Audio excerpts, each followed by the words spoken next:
Watch me transform this raw steel into this beautiful mailbox.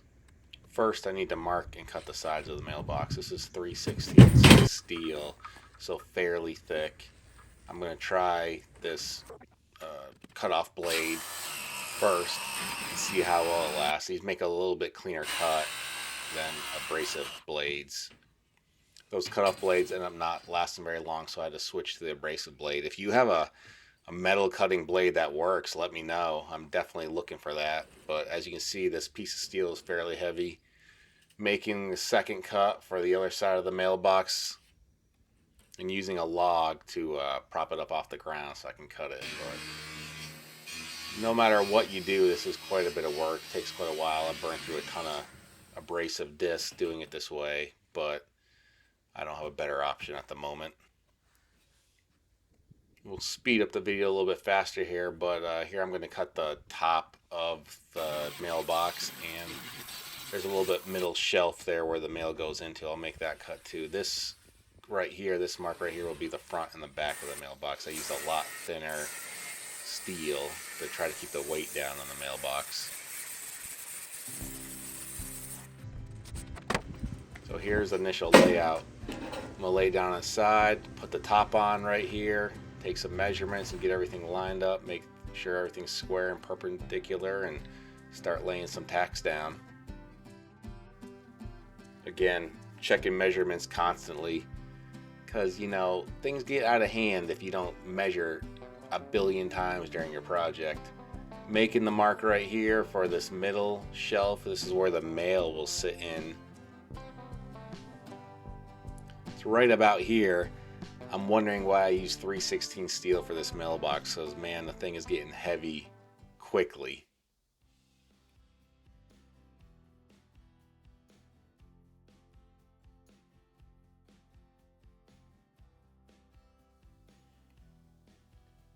Again, sticking a square on it, making sure it all looks good.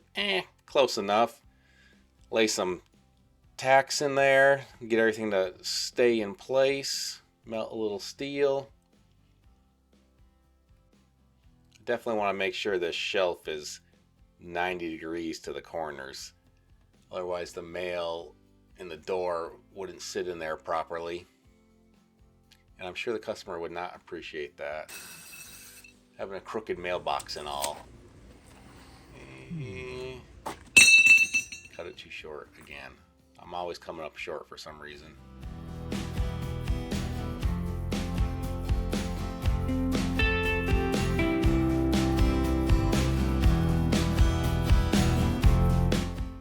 This little brace is just going to keep the bottom sides of the mailbox stationary to each other so there's no bending of the wall. Here, yeah, I'm definitely trying to lift this thing. I'm like, man, I should have stuck in the gym because I'm feeling weak right now. Checking measurements. Some more tacks. I'll go back and fully weld all this stuff later. Right now, I'm just trying to get a quick mock-up. All right, onto the door. This door is a little bit difficult. It's hard. I want to make a handle and bend this, so I was trying to figure out how to do that, and I ended up finding this piece of plywood, clamping that metal there, and just using brute force to get this to bend over. I had this awesome sledgehammer I found in an automotive shop that was closing down. That I love this thing. It works so dang good. It's an 8-pound sledgehammer with a short handle on it. The thing is awesome. Here I'm contemplating my life choices. Like, this is what I really want to do in my life, is be a welder and make mailboxes. I guess so. Too late now. Here I'm going to use the death wheel or the metal slicer or the finger loser to make some brackets that hold the front of the mailbox, the face shield of the mailbox, if you will, onto the mailbox. These are just real thin, give me a little bit more area to weld to, but I'll knock a few of these out. You'll see here what I use these little rectangle pieces of metal I made. I'm making just a little shelf to weld the front of the mailbox on. No big deal.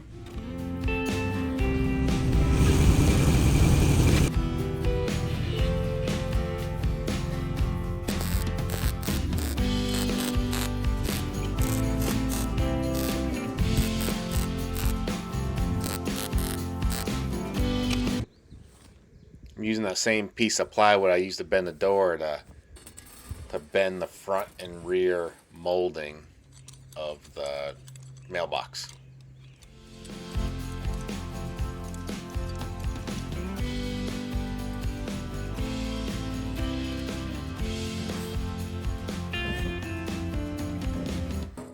Unfortunately, when you bend the metal over and then bang it with this hammer, it makes all these marks in the metal. So I have to go back and sand and polish these edges just so you can be able to see them in the finished product.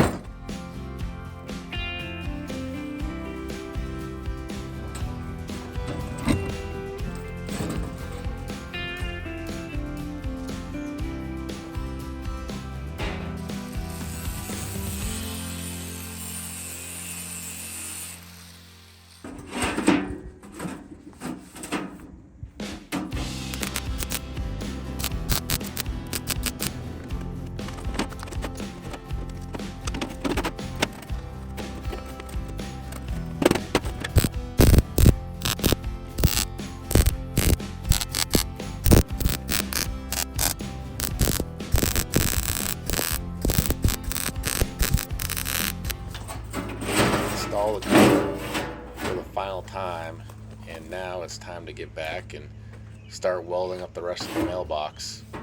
Get this into position so I can weld this, and back to the mail holding portion of the mailbox. I'll start laying some big tacks and put a bead all the way through, all the way around this thing, make it strong and sturdy.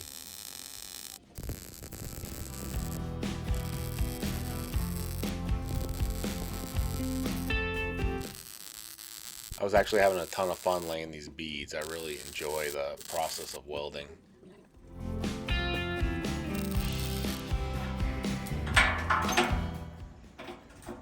Now on to a little bit more technical of a part. I'm trying to lay these hinges out for the front door of the mailbox. And it's really important to get these hinges aligned with each other, because if you don't, the mailbox door will be harder to open, or the hinges will squeak, and it just won't be a really nice product.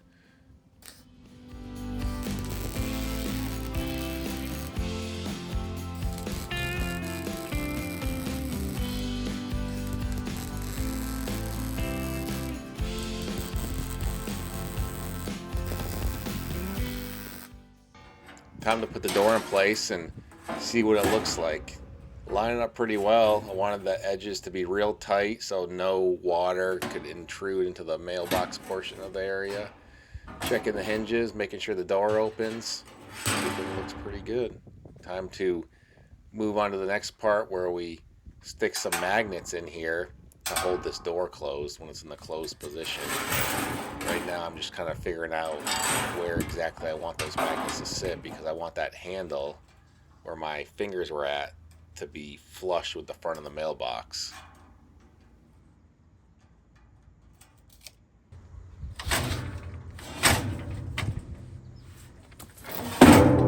So in order to weld the door onto the hinges, I had to flip the mailbox over and stick my arm in this little cubby hole I made for packages and reach in there and weld it from behind. It's really welding out of position and it's hard to see. And ultimately, this actually caused me a problem later on in the build. I installed the mailbox and then the door ended up breaking off. I had to come back and weld it back together later on site, which was not optimal, but I got the job done, so no big deal. So you can see here, the mailbox portion of this build is pretty much done. Door opens good. Really happy with how it turned out. This thing is super sturdy and strong, and leaving it out the weather will make an awesome patina for it. So here is moving on to the next portion. The client of this mailbox wanted this man on the side of the mailbox, so I really want to try to figure out how to put this man on the mailbox on the side and create some depth. You know, I didn't want to just stick that on there. It wouldn't look really good if it was just pasted to the side of the mailbox or welded to the side of the mailbox. So I decided to make a couple layers, and I started with plasma cutting this figure out. And I'll do one of these for each side.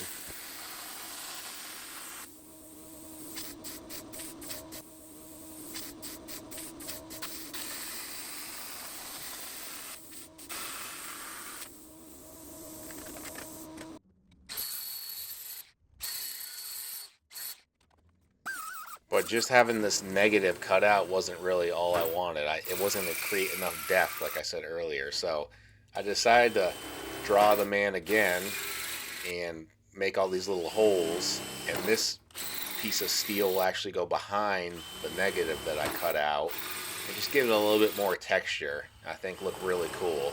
You'll see here in a little bit what it looks like. Drilling these holes wasn't too bad. There was a lot of them. I can't remember how many I did per, but I wanted to make sure that just like there's 2 layers of steel to create texture, I wanted different size holes to create that texture too. I think if it was all just the same size holes being drilled, it wouldn't look as good as if there was a bunch of different size holes being drilled, and trying to make it as unrandom as possible, or actually as random as possible. And here you can see when I stick that negative up on there what it starts to look like. I think it really looks neat. The texture is in the color, it's in the 2 layers of steel, it's in the negative, and then all the holes being cut out. The thing is coming out awesome.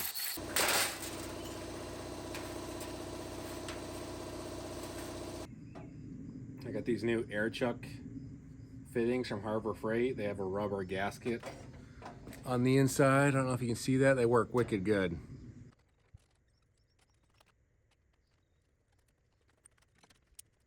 All right, moving on to the next portion of this. We're just going to weld up these 2 plates. Unfortunately, when you weld these plates up, the heat put off by the welder bends them or warps them a little bit. So I had to clamp them in a bunch of different spots to keep the metal from warping. And I fought this the whole time welding. And actually, when I installed these up on the side of the mailbox, they were warped there too. So I had to do a little fine tuning once they were installed in the mailbox. Additionally, I wanted even more depth, so instead of welding these 2 plates directly to the side of the mailbox, I wanted them to stand off a couple inches. I believe these are, I don't know, 3/4 of an inch or an inch thick rod right here I'm using to bring the plates off the side of the mailbox a little bit. I'll weld those here in place.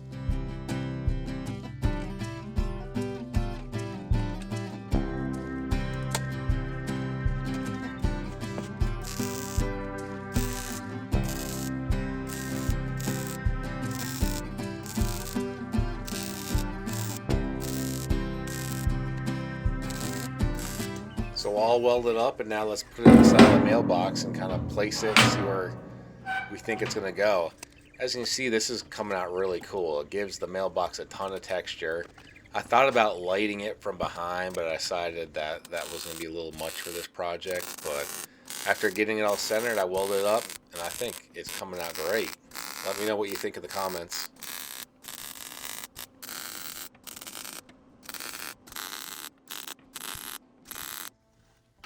So now I gotta get this thing stood up and flip it around so I can weld the one on the other side. It's definitely heavy, and I thought sticking this furniture dolly would help me kind of twist it around without digging it into my driveway.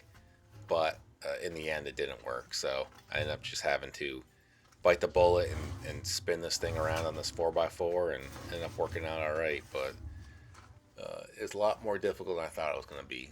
But at this point in the project, I'm getting pretty happy with it, and the end is in sight.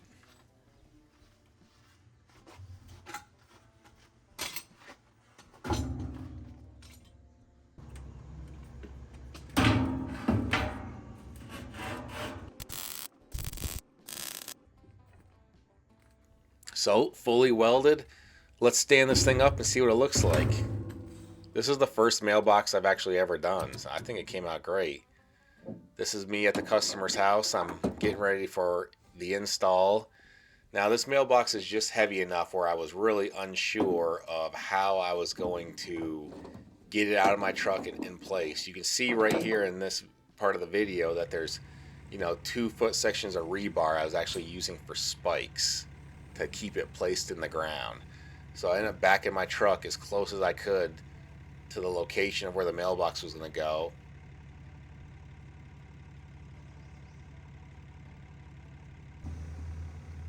Dropping this mailbox into place was really sketchy. This thing is over 200 pounds for sure, and I was unsure of really how I was going to maneuver it, but I ended up getting lucky and it dropped right into place. I think ultimately, if I had like a little bit of a crane system in the bed of my truck, that would have been perfect, because I would have been able to lift it up and drop it right into place without risking massive harm to myself or damage to my vehicle.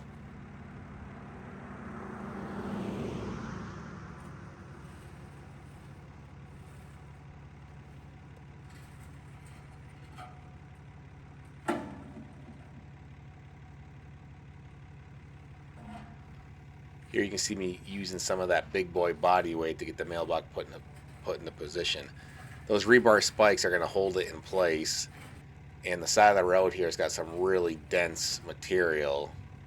So the rebar and that dense material will make it so this mailbox is not going to go anywhere, especially with the weight of this thing. Unless you run into it with a car, nothing's going to happen.